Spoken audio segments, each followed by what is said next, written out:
বাবর আজমকে নিয়ে মানুষ এত লাফালাফি বা বাড়াবাড়ি কেন করে তা আমি জানি না। বাবর আজমকে নিয়ে এত মাতামাতিও বা কেন করে তাও জানি না।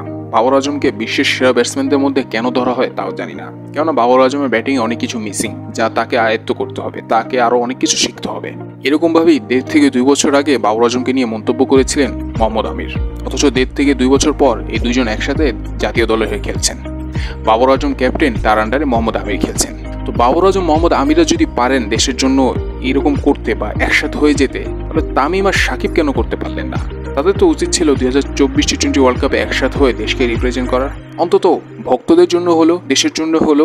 2023 বিশ্বকাপে যা হয়ে গিয়েছে সেটাকে ভুলে 2024 সালে নতুন করে সবকিছু করা তো উচিত ছিল তাদের। হয়তোবা রেজাল্ট আমাদের পক্ষেও আসতে পারতো, হ্যাঁ, হয়তোবা কাপটা আমাদের দিকে আসতো না, কিন্তু কিছু তো আমাদের দিকে আসতো, আমাদের মন তো শান্তি হয়তো পেত। কিন্তু বাংলাদেশকে এটা বোঝায় কে? যার যার ইগো, যার যার আত্মসম্মান নিয়ে বসে থাকি। আমরা বাঙালিরা স্রেফ মুখেই বলি যে আমাদের মধ্যে ভ্রাতৃত্ব আছে, আমাদের মধ্যে ভালোবাসা আছে, আমাদের মধ্যে অনেক কিছু আছে, অথচ বাস্তবে এগুলো ছিটে ফোটাও দেখা যায় না। আমরা এই IPL এর সময় রোহিত শর্মা এবং হার্দিক পান্ডিয়ার মধ্যে কি হয়েছে তা আমরা প্রত্যেকেই জানি, অথচ IPL শেষ হয়েছে সব ভুলে গিয়েছে।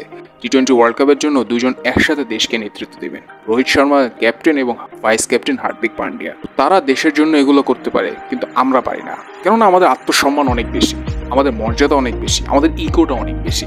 আমরা সির্ফ মুখেই বলি আমাদের মধ্যে ভেদভাদ নেই, কিচ্ছু নেই, অথচ আমাদের মধ্যেই সবচেয়ে বেশি রয়েছে। অন্তত উচিত ছিল তামিম ইকবাল বা সাকিব আল হাসানের 2024 টি-20 ওয়ার্ল্ড কাপে একসাথে হয়ে খেলার।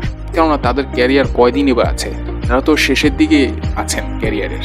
হয়তোবা এই বিশ্বকাপটাই তাদের শেষ, তো উচিত ছিল একসাথে হয়ে খেলা। রেজাল্ট যাই আসুক না কেন, এত বছরই এত বাজে রেজাল্ট আমরা মেনে নিয়েছি, এখন কি মানতে পারবো না?